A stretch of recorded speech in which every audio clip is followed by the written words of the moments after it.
Karl, keep the undefeated run going as we head towards 2026 now. What's your thoughts after that one? Yeah, I thought it was an interesting game. A team I've got tremendous respect for. I know how difficult it's always going to be tonight. We've seen that when we played at their place. Sorry. I think that the longer the game went, I thought we grew into the game. I thought we showed some really good moments. I certainly think for me we had the best chance in the first half, and our team was certainly the best chance in the second half with Fabio. And again, for me, I believe it is a penalty. I know it's off the lad's leg, but the second person's arms really extended in the air, and the ball's going towards the goal. But I thought we did enough, but we never got it. So it's a point. It now sets up New Year's Day, a very difficult game. We know how hard it is there. It's going to be very cold, very windy.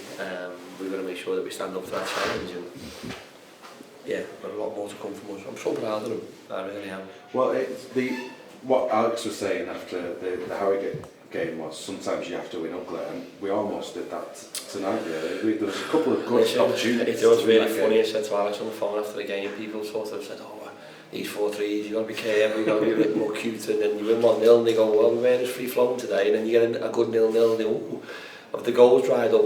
You're never going to win. It's but that's why we love football, and that's why we're always going to be critiqued by every fan.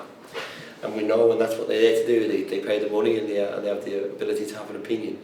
But do you know what? If I was a Salford fan at the moment, I'd be really proud of them. I really would. I'm not just saying this because I'm the manager. If I was a Salford fan, I'd be really proud, because you know what? We've had illness, we've had injuries, we've had multiple problems that these players have had to deal with on the course of the season. And every single day I look at them, they just really want to work hard for each other.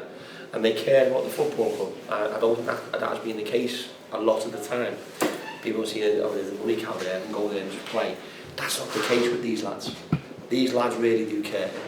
They want to work hard, they believe in the dream, they believe in the ambition of the members, they believe in what we're trying to do.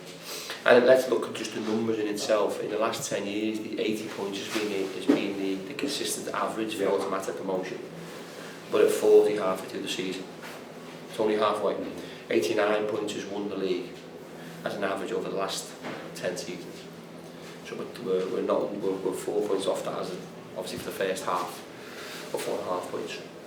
So, and I'm saying all of that with Woody being out for 3 months, Kelly was out for the first 3 months, Simon Ash's been out for 3 months, Rose would have been out of performance by the time he's come back, Kadeem Harris for 2 months, Hadman obviously been away on the African nations, Tom Edwards is now out, Jay Bird's out for the season. We've just had one injury after another, illnesses, and players have played with illnesses. Then Callum Ceesay not available through illness. Josh Osterfield's ran himself into the ground. Everything that has been thrown at these group of players, they've stood up to the challenge, and I'm proud of that. I think as a manager, we look for the perfect game. We search that, and you don't know the animal, you never get it. If you give me the perfect game, I'll find an even better one. That's our job. That's what we're there to do. But I think what these certainly do, they give me the perfect amount of attention and effort and togetherness, and I can work with that. Do you know what? Yeah. And I think the fans can relate to that as well. Well, speaking of working hard, it is also back-to-back clean sheets, which is important to mention, because we should have got all the way Barnett as well, and would have made it 3 out of 3. We should have got a free kick that led to that. That would have been quite weird, because I think over the 7 games over Christmas last year and the 3 or 4 Hampton Island, we only got exceeded 1 goal. So it puts us in a really good place defensively as well. I think for our mentality, and now I've got to find that balance of just relinquishing players a little bit higher and asking a little bit of a different question at different stages. And we'll do that in different games. Today we had to show more respect, and we had to make sure that we were cleverer underneath the ball than what we were away from home. So that was the decisions that we went for. I think in other games you see sort of the handbrake mentality. You see that sort of the last 25 minutes of the second half as well. But these players, you know what, they're a credit. I want to end 2025 with this year just really happy.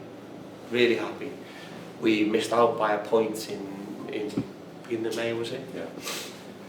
We now put ourselves in a position where we're in a great place.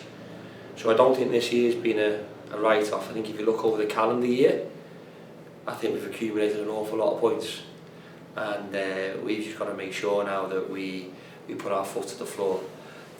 Will laughed at me for me analogy, as I said before, about fasten your seatbelt, put the foot to the floor, and just keep working hard. And you know, through pure grit and determination and honesty, I think you'll see an even better version of Salford the longer we go and the more players that we get back fit. Thank you for the fans. Last home game was the highest home attendance of the season, someone said to me. So that was brilliant to see. When I was sat on my couch at home, I was like, oh, I wish I was there. Again today on a Monday night, it's freezing cold in the middle of a difficult period of Christmas and New Year. The fans still came out. This football club cannot be successful without the people of Salford. It's a pointless existence in some ways. We can invest, we can do all these things, but it has to be for somebody. And it's for the people who live around the area, it's for people that believe in the Salford. So thank you to them. We hope everyone has a happy New Year. Hopefully have a better New Year than what I had Christmas, and we'll roll our sleeves up and get ready for the next two big games.